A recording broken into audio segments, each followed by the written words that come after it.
Hi, I'm Tisha. And I'm Lauren. And this is the OpenBooked podcast. Today we're going to talk about A Court of Wings and Ruin. Wings and Ruin, the third book in the ACOTAR series. This is a big one, and a lot happens. A lot. We thought a lot happened in the second one, but way more happens in this one. Yeah, for sure. This was a big one. Took a while to get through, but ultimately, I still gave it a very high rating. Loved it. I still number 2. I'm sticking to is my favorite. But great book. I think I still gave it a 5-star. Yeah, I think I gave it 5 stars too. Yeah. So spoilers if you have not read up to the third book in the ACOTAR series, we will be discussing it. So if you haven't read it, go read it and then come back. Yeah. Yeah. Because there is a lot we're going to dive into. And just as a refresher, watched a TikTok to kind of remember some of the details and remember it even more as I was watching it. I was like, oh, and this happened, and this happened. And it's a lot of crazy, wild stuff and so many details. Yes. But before we dive into that. Yeah. So it's Father's Day weekend. I really don't know what the kids want to do with my husband. Usually it falls on the same weekend as our youngest son, Kaylin's birthday. So my husband usually has to kind of barter with Kaylin to get some time to do something that he wants to do. Or we try to celebrate the Saturday instead so that he gets a day for him and then the little one gets his birthday celebration. So it's nice that they're almost a full week apart this time, and Kaylin doesn't have to share his time. As a kid, sharing a birthday is not fun. No. And then, he, for next week, he's wanting to do just a family dinner for his birthday and then have a full-on party on the Saturday after. Because you get to do that when you're a kid. Yeah. You get to have a whole party and celebrate all the fun things. Yeah, for sure. Jesse's birthdays this weekend usually share with Father's Day as well. So he's very picky on his gifts and what he wants. So usually he gets some money and says, let's go to Bass Pro or Tractor Supply, Home Depot, some dude stores. There's also a Renaissance fair in town. Oh, okay. Yeah, Renatopia. Huh. It's the first time ever coming. Yeah. I saw a car fully wrapped, and I was like, commitment. Yeah. But may check that out if we have time. Yeah, that might be fun. We're super nerds. Love Ren fairs and dressing up.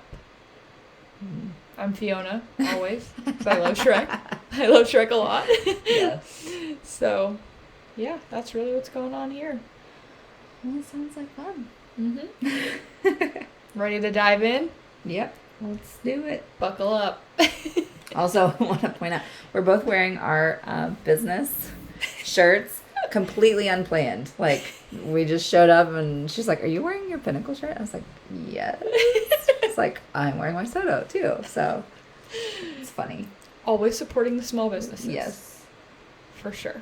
Also, candles behind us here. So, yeah, repping. All right, so let's get into A Court of Wings and Ruin, or ACOWAR. There's a acronym for all of the books. ACOWAR's fun to say. So, yeah. Okay. First of all, we already talked about our rating. Overall, I liked the book. You feel the same way? Yeah. Yeah, it was 5 stars. Did your favorite character shift at all, or do we stay Rhysand? I gained a little bit of respect for Lucian. Okay. Because we lost that last book. Yeah. Yeah. But I'm trying to think. Yeah, I think still Feyre, because she's doing the most, man. Like, making agreements with very scary creatures that I was like, oh girl, you gonna die.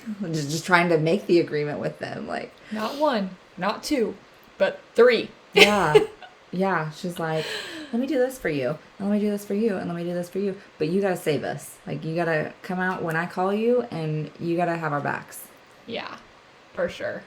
Yeah, she is doing the most. Mm-hmm. I will say my main character favorite is Rhysand still. I agree on the Lucian. He's on the road to redemption, but he still has some ground to make up. I think even after this book, especially since his brothers are so problematic. I mean, I get it, they're your brothers, but they were still very problematic in this book. So, definitely on the road, but some work to do. Last episode, we forgot to do our Fuck, Marry, Kill. Oh, we did. Because it definitely shifted for me a ton. Yours probably didn't.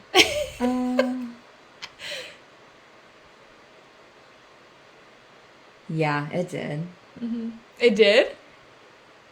You killed Tamlin. Yeah. You married Rhysand and fucked Lucian. Yeah. In the second book, I think because we're starting, like, in that one we were trying to get to know, like, the inner circle. Mm-hmm. So I would have fucked Cassian. Yeah. Of course. Yeah. So we're going to switch it to the Bat Boys version. Fuck, marry, kill. Asriel, Cassian, Rhysand. I don't want to kill any of them. No, they're all so good. But if I have to, I think it would be Az. Poor Az! I know. Like, I say the same, though. I want to, but he doesn't deserve it. He deserves so much better. Yeah. Pining after one woman for 500 years to not understand she doesn't bat for your team. Mm-hmm. Which we learn in this book. Yeah. So sad. My heart broke for him. Nothing's wrong with batting for the other team. Asriel just needs someone. He deserves someone. Yeah. And here I'm about to say, kill Asriel. Fuck Cassian and marry Rhysand. That's just... Yep, same. Yeah. I think it stays the same through this book, so I don't think we need to do this again at the end. Yeah, because... Yeah.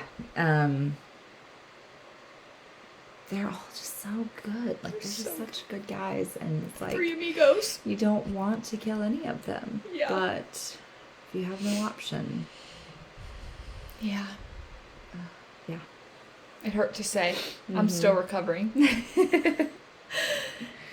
Okay. So, let's hop into some questions. What do you think about Feyre's punishment to Ianthe? I love it. I think she deserved worse. Oh, That's my hot take. Yeah. I mean... Deserves so much worse. If she had time and could have done worse, I would absolutely go for it. But for the kind of pivot into, shit, I gotta go now, like, let's make this happen, yeah, it fit. Wait, are you talking about the end, or are you talking about the beginning one where she escapes? Because there's two, technically. Yeah. The first one, I think, was too light. Yeah, for like sure. When her and Lucian were trying to escape. Mm-hmm. Yeah.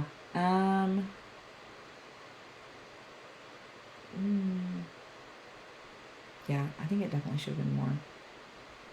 Straight up bitch. The second one, yeah, she's awful. I just can't get over her making everything about herself. And I loved it when Feyre did that glowing thing and took all the attention off of her. I ate that up. I ate that up. She deserved it. Hate Ianthe. Yes. Great villain character. that SJM wrote, though. I can appreciate a good villain being written in. Great job. You made all of us hate her. Yes. So, success. Easy to do, yeah. Great success. Yeah.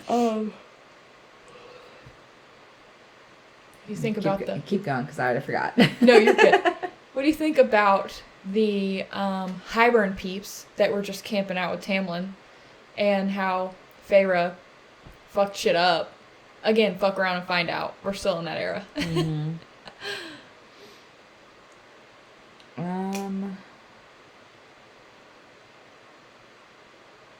don't remember. Yeah, I think she didn't really think about the consequences of that. Yeah. Because those were very, like, high up. Also, like, that they had the same Damati gifts as her. Yeah. And she was, like, fucking with their heads. And they're trying to fuck with her heads. And then everyone else at the table's like, no one's talking. I don't know. I just felt like it was an interesting dynamic. Mm-hmm. Good for her, though. Yeah. I hated that they had, like, Fey-baned her through that apple or whatever. Yes. Because that made the next few days, like, hell for them. Yeah. Obviously, you know, after the person we were listening to on TikTok said planted traps, but really just turning people against each other. I feel like all of Tamlin's army lost all faith in him. Yeah. Which they should have to begin with. They should have seen what he was doing, but, I mean, Feyre just... I wanted to say she was like a little tornado in there, but that's a little too close to home, considering what we just went through. And they're still going through. So I just want to say that she, like, went in and set off some bombs. Yeah. Like, the plan's in motion. Made it seem like Lucian was hot for her. Mm-hmm. Which was kind of funny. Yeah, I thought that was funny. I was like, really? Like, very brother-sister vibes. That was just something, you know, she knew to play off of Tamlin's temper. Mm-hmm. And if Tamlin was anything, it's jealous 100%. With a terrible temper. So she played the game. Yes. She played the game. Yeah, so that was a interesting piece. And then that's just the first part of the book, when we're going through all of the Spring Court drama. And I'm just going to say, I don't really feel like Tamlin changed that much. Mm-mm. He still didn't let her do anything. He didn't learn. Like, no. The key to anything is just learning from your mistakes. And it's like, this boy keeps doing the same thing over and over and over and doesn't even fathom that he's going to get a similar result each time from Feyre, especially. Yeah. Like, he wants her to change, like, and be cool with it? Nah. No. She don't need to be cool with that. No. Yeah, so that was interesting, first part of the book. Obviously, a ton more happens. So much. We get into the back to the Night Court after a harrowing rescue by Asriel and Cassian. Mm-hmm. Also, I cannot stand any of the Autumn Princes or whatever. No, they're terrible. They're all shitheads. Yeah, I see why Lucian is like, no. And my favorite season is fall, so this really is disappointing for me. Yeah. I wanted to like them. I really did, but here we are. Mm-hmm. Hating them. So what do you think of the rescue? Like a lot of, climaxes in any story, it was just perfect timing. Mm-hmm. Like, I got a little nervous that maybe they wouldn't be saved, but I was like, how are they not already? And then it just came at the exact right time. Like, they would have died. Yeah, no, they were about to go. Yeah. And they had seen, the big point in that I took away, was they had seen that Feyre has the fire. Mm-hmm. And even Lucian said, if my dad finds out you have part of his power, he will kill you. Yeah, he'll try to get it back. So, that was a interesting note that the brothers saw that. Mm-hmm. And the fact that they didn't, which this isn't a spoiler, it happens in the same book, the fact that they didn't tell them is amazing. Mm-hmm. So after that, we go back to the Night Court, And we see Elaine and Nesta as Faye for the first time. Yeah. Obviously, both struggling. Hard. Struggling. We do see some change, but what do you think? I feel like this is something they didn't talk about very much, but Elaine's power. Mm-hmm. What do you think about her ability as like a seer? Mm-hmm. I just don't feel like that was expanded upon maybe enough. Yeah, I think the fact that like she came to them essentially out of nowhere and was like, hey, this person is like really old and wrinkly hand or whatever. Yeah, like, huh. And they're like, what? Are you high? Like, they essentially were just like, is something wrong with you? Did you eat a gummy? Yeah, like, what's happening? And then realizing, that she's seeing essentially the future, or the future and what's really happening, a world away. And they're like, oh shit, she can see. And then, like, that's the end of it. Like, right. They don't, they kind of try to use her, but then it backfires, so. Yeah, for sure. I also think that maybe when Elaine gets her own book, I don't think, so she doesn't have a book right now, so this isn't a spoiler or anything, but I'm just hoping that maybe they expand upon that gift. I would love to hear Elaine's point of view and how they come through, because it came out like she was going crazy. Yeah. For lack of a better way to put it. So everyone was really worried about her. Mm-hmm. Rightfully so. She's obviously lost her fiance and changed, and she's going through it. Mm-hmm. But I'm interested to see them expand upon that a little. That's one thing from this book that I was like, I want to see a little bit more of Elaine's gift, because that could be so useful. Mm-hmm. But we didn't really get to see that. Yeah.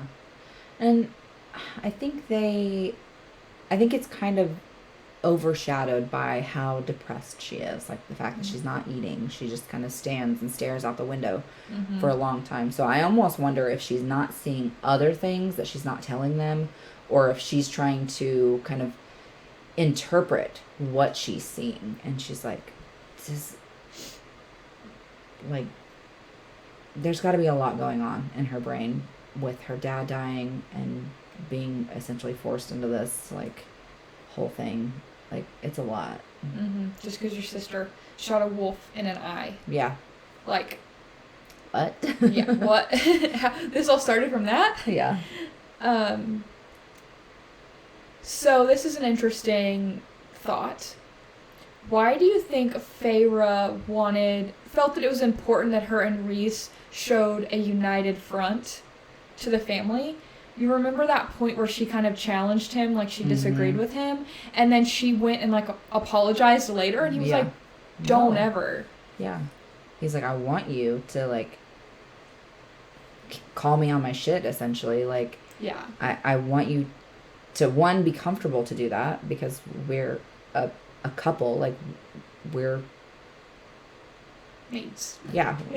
We're mates. I hate saying it. It's overused, but it's what it is. Yeah, it's like we're mates, so we have to be able to express things to each other, and we have to call each other on our shit. Mm-hmm. And he's like, I want you to do that. And she's like, well, I don't want to be disrespectful to you, because that could, lead other people to see that they can disrespect you too, and that should not be the case. Yeah. He's like, well, let's discuss it in private then, if you want to do that, but I'm fine with you calling me on my shit. Yeah, and I think that the reason she felt that she had to apologize was because of Tamlin. Mm-hmm. Tamlin very much wanted her to be like this figurehead, and Rhys very much wanted her to be his equal. Mm-hmm. I mean, he made that abundantly clear by making her the first High Lady in history. Yeah. He wanted her to have as much of a say as him. So I think that was an interesting thought. Call out. Okay. Oh, this is interesting for us readers.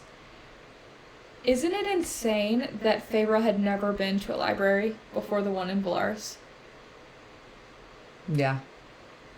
Because she said, like, they had a home library when they were rich, but then when it all got taken away, she'd never been to, like, any other library. She'd never seen more than whatever books they had in their home library. And she couldn't read even if so, but I just can't imagine a life where you haven't seen that. Yeah. What are your thoughts on the Ouroboros? The mirror. I think it would be terrifying for a lot of people because, I mean, it reflects you back to yourself and not just like your image, but like you as your actions and your thoughts and everything. Like, it would be terrifying. Yeah. And I think another call out, which I feel like we've talked about this in every ACOTAR episode, is just Feyre carrying everyone on her shoulders.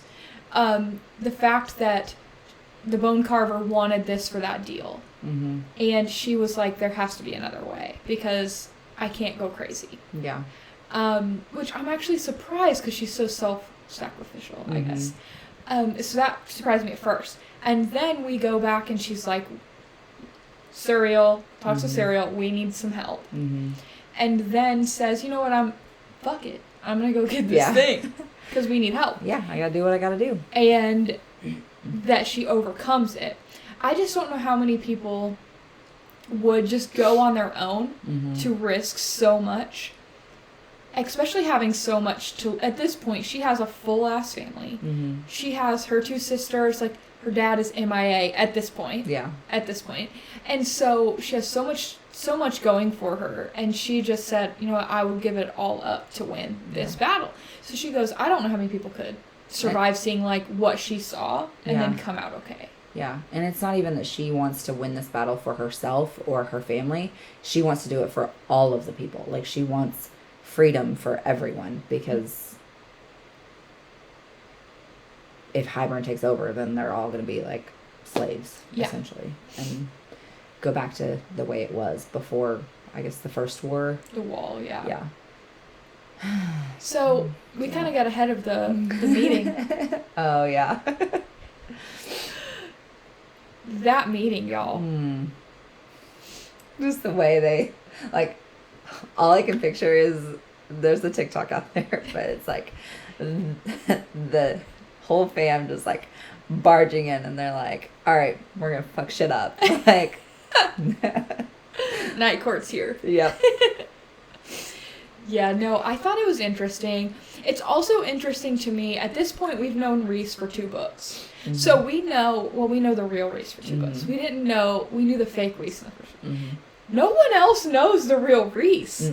So they're like, sure, you're the good guy.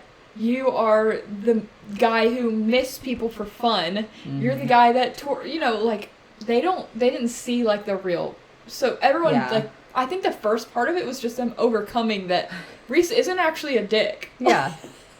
Like, they've only seen him for 50 years as Amarantha's whore. They're like, oh, you just do whatever you want just because, like, to hell with everybody else. And then they come in with their wings and they're like, wait, what? You have wings? You have wings? What are those? Oh, man. Yeah. And I can only imagine, like, you know, in You, the Netflix show You, the guy that plays, what is his name in that? Joe Goldberg. He said a lot of that filming is just him, like, staring at the camera or looking off because they do, like, the voiceovers. And that's all I can imagine Feyre and Rhys doing when they're talking to each other in their minds. So all these people are just sitting around and they're just, like, staring off into space. And then they say something and they're like, where were you? Like, what happened? It's rude to disclude people from the conversation. Don't worry, they're just arguing in their heads. Yeah. They don't want you all to hear it.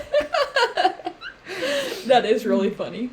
Now I just am going to picture that every time. Yeah. It's like they're just staring off into space. It's like That's So Raven, when she would get, like, a premonition, she just freezes for a minute. That is, yeah, that's hilarious. So yeah, the meeting.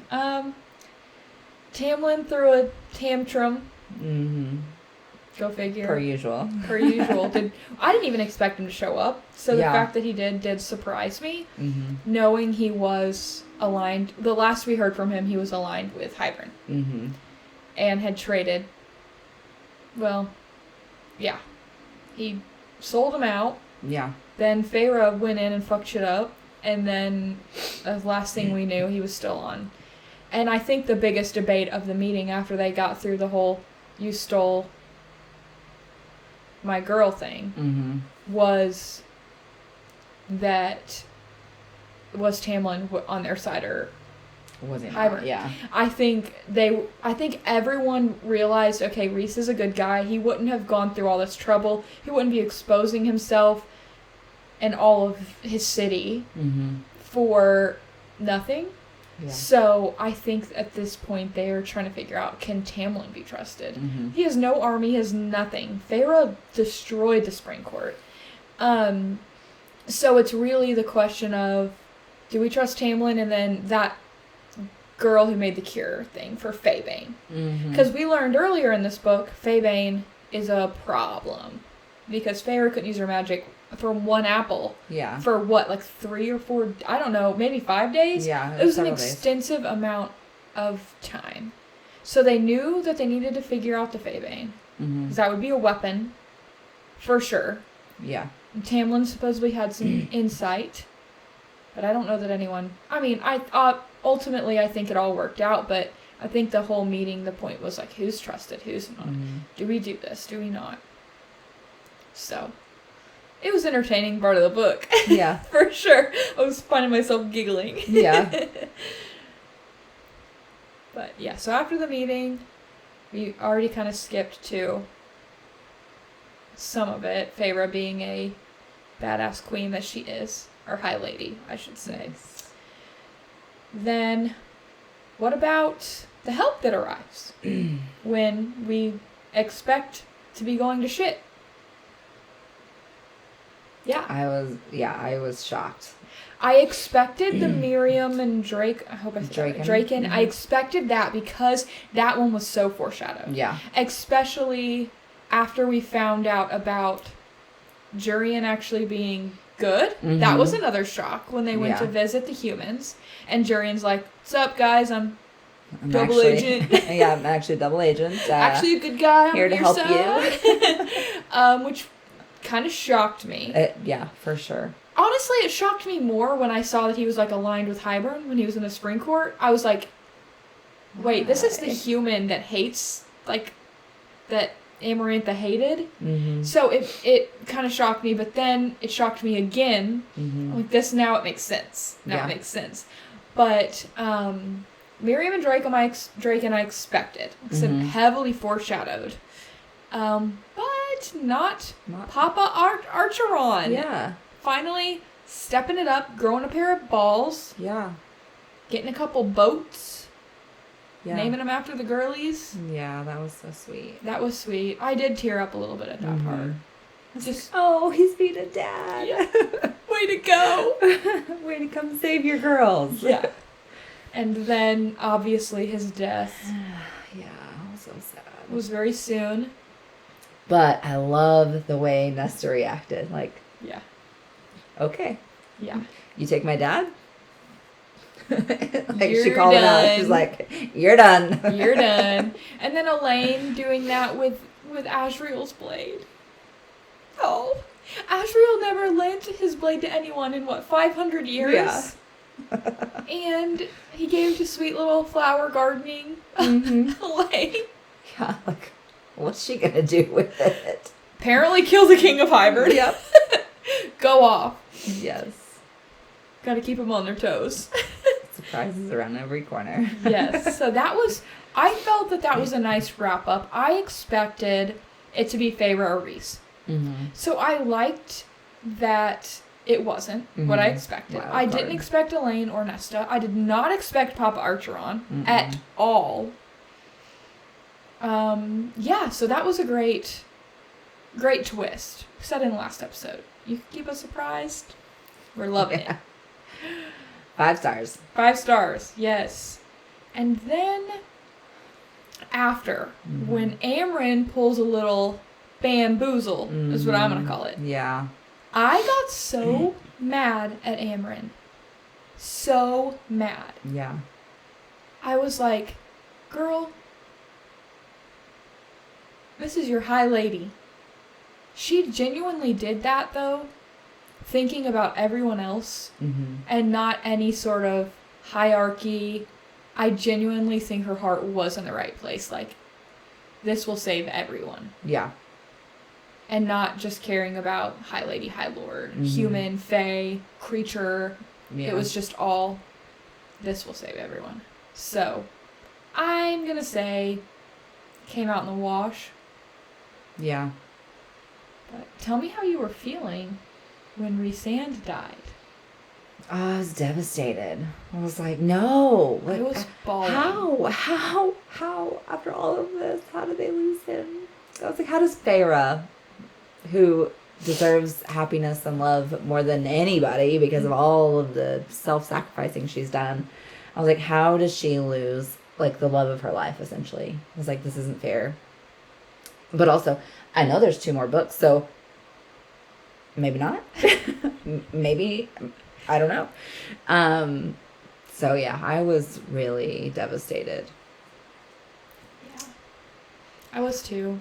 I was kind of thinking he wasn't going to come back because I've watched Game of Thrones. So, I'm used to main characters dying. You have too. Used to main characters dying and not coming back.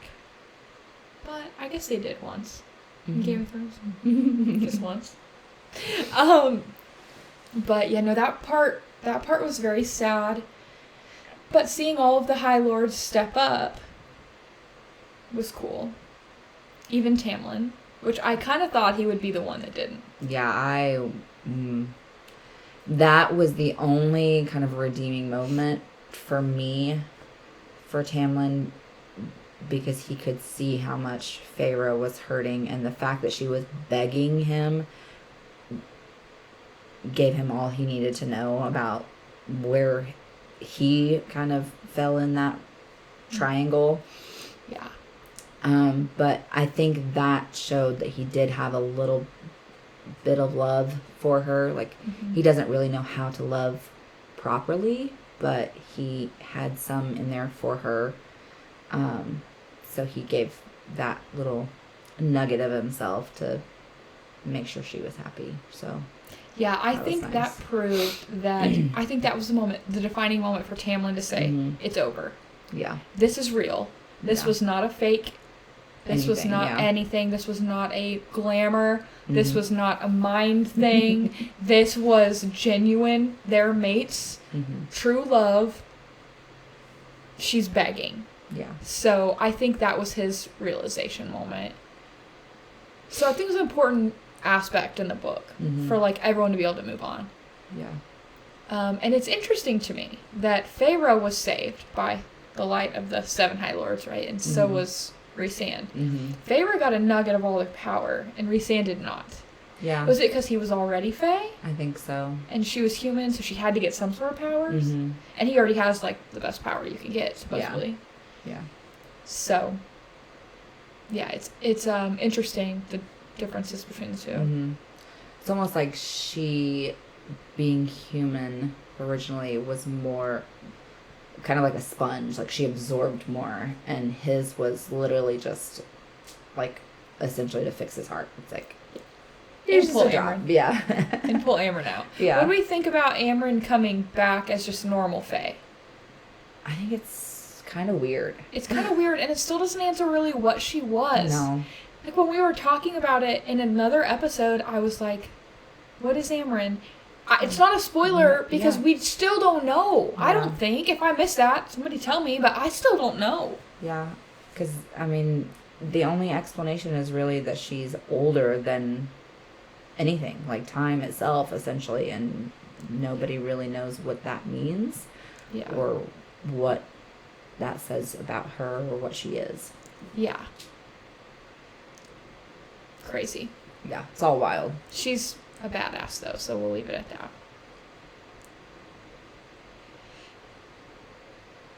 how do you think it was possible for Nesta to be able to take something from the cauldron? Because it's very openly talked about now. Like, Nesta took something when she went in. She pointed at the King of Highburn. I don't understand how. I think it shows, like, the power of rage. Like, she was so mad at Highburn and the cauldron, and she still very much hated Faye, everything. So she's like, you know what? If this is going to happen to me, I'm going to take everything I can. Okay. Yeah. May have just been a mindset. Because obviously Elaine is a seer. She got power, right? But she didn't like everyone talking about her taking something. You're not hearing that. Yeah. With Elaine. Yeah, because I think even like as she's fighting going into the cauldron, Elaine is just kind of accepting her fate. Whereas Nesta is like, no, I'm fighting back. I'm taking everything I can. If I'm coming out of this, I'm taking some of it with me. Yeah. Something to think about. Yeah. Interesting. Yeah. I mean, we all know the power of mindset in real life. Positivity. I'm still manifesting to win the lottery, but hasn't worked yet. I'll keep y'all posted.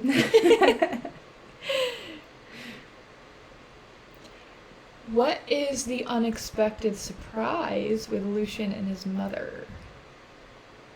Mama had a little boyfriend. Yes, her little boy toy on the side. So do you think that Daddy Autumn is not Daddy Autumn? 100%. I don't either, and Feyre and Rhys, obviously. But I just thought, interesting. Yeah.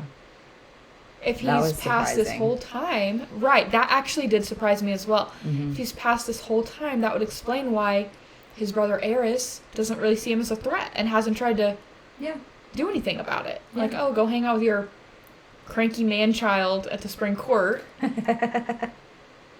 Yeah. He's like, okay, go for it, because you're not getting this throne. Yeah. So I thought that was interesting, very believable. I do not think it's confirmed. I think it's just all talked about right now, but I'd be interested to see in Elaine's book if that gets confirmed. Yeah. Because, I mean, obviously they're mates. Yeah. I feel like that would come out. I would hope so, because I feel like he has to kind of discover himself a little bit more before he can really make that relationship with her work. She is kind of opening up a little bit at a time, I guess, but she's still got a lot to unwrap for herself. So seeing an Elaine book would, I think, help both of them, and it would allow for him to kind of look back and kind of discover something like that for himself. Yeah.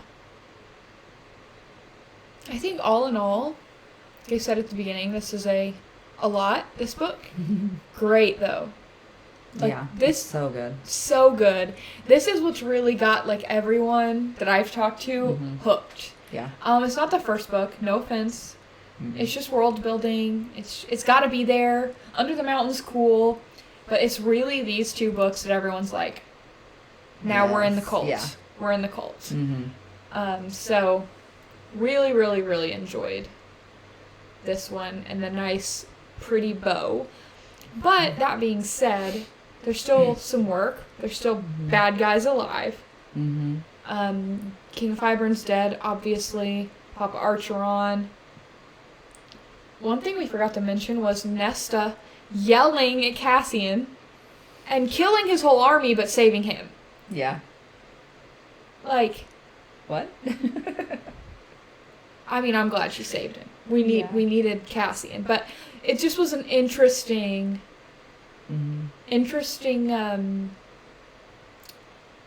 development. Turn, yeah. Yeah, because Nesta's just a bitch. We've talked about this. So for her to like openly try to save, she bullies him. She's mean to him. Which mean to everybody, but just something to note. Yeah. She had the opportunity to let him die. She did not. Mm-hmm. And then even nursed his wounds. Yeah. That was out of character for her. Out of character is a good way to put it. Okay. Yeah. Definitely. Most definitely. Anything else you want to add? Any thoughts you had on the book? Not really. It was interesting to see how like the end kind of played out when they're back trying to create some sort of alliance between the humans and Fae, and how they're all going to kind of work together or just avoid each other, so that there's not another war. Yeah. And trying to decide if there are any other outside forces that they need to worry about, like for them and for the humans, because a lot of people are going to take advantage of that, knowing that the humans aren't kind of protected by this wall anymore. They could be susceptible to a lot of horrible things, and the fact that the kings are trying to come together to create something to protect them says, I think, a lot about them individually and as a whole. Yeah. I think everyone has the same goal. Yeah. At this point, they're all aligned. I just feel like they've all gotten closer after the battle. Mm-hmm. Whereas even in the first book, there's like beef between High Lords. I assume there would be political rivalries and such, but I feel like that kind of, I don't want to say went away, but isn't as much of an aspect now. Yeah. The meeting really helped to kind of let everybody see true colors for different people, so they were like, okay, we can ally a little bit and not really sacrifice a lot for ourselves, but just everybody benefits if we just work together. Yeah. And not try to fight each other, because then we're all losing a little bit at a time. Yeah, I think everyone realized it's in the best interest of all parties to get along and work together, which ultimately I think is what won them the battle. Yeah. But that being said, there's still bad guys at play here. So, may not be tomorrow, may not be 10 years, but bad guys are alive. So, yeah. Always. Always. It's gonna be bad somebody guy out there. Gotta be somebody. Yeah. So, alright. I think that kind of wraps up Court of Wings and Ruin. So the next episode we're gonna do the next two books together, because A Court of Frost and Starlight is so short, and then A Court of Silver Flames is so big. It'll probably be a little bit longer episode, just to kind of forewarn you. But there's a lot to unpack as we move into the next couple books. And then I think we kind of discussed maybe doing an additional episode to wrap the first 5 books up and discuss what may be coming in book 6 and see what kind of fan theories or other things might be coming down the pipeline. So be sure to follow us on social medias, YouTube, Facebook, Instagram, TikTok, OpenBooked, and be sure to subscribe so that you can catch our next episode. We'll put that out next week, and it's been great kind of sharing our thoughts on these first 3 books with you all. So we hope you'll come back and see us again. see y'all next week. Bye. Bye.